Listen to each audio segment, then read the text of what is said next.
Praise the Lord. அன்பானவர்களே, எப்படி இருக்கிறீங்க? கர்த்தர் உங்களை ஆசீர்வதிப்பாராக. இந்த நாளில் ஒரு வசனத்தை நான் உங்களுக்காக வாசிக்கிறேன்.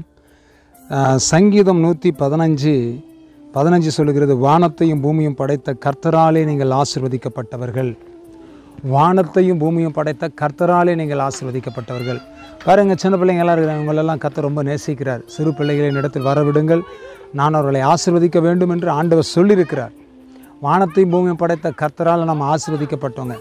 பூமிக்குரிய ஆசீர்வாதத்தை வாங்கினவங்க இல்லை, பூமிக்குரிய காரியத்தில் வாங்கினவங்க இல்லை, பரலோக ஆசீர்வாதத்தை சுதந்திரித்து கொள்ளும்படிக்காக நம்மை கர்த்தர் உண்டாக்கி இருக்கிறாரு. அதுக்கு தான் கர்த்தர் நம்மளை தெரிஞ்சுக்கிட்டு இருக்கிறார். அதுக்கு தான் கர்த்தர் நம்மளை முன்குறிச்சிருக்கிறாரு.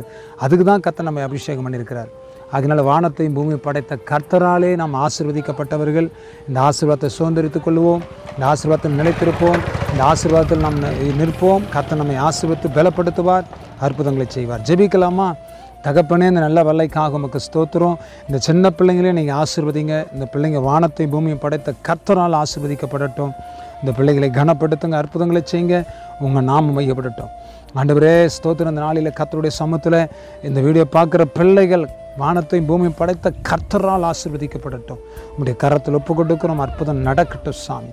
உங்களுடைய வல்லமை வெளிப்படட்டும். இயேசுவின் நாமத்தினால் ஜெபிக்கிற நல்ல பிதாவே, ஆமென், ஆமென், ஆமென். God bless you. கர்த்தர் உங்களை ஆசீர்வதிப்பார். Thank you. God bless you.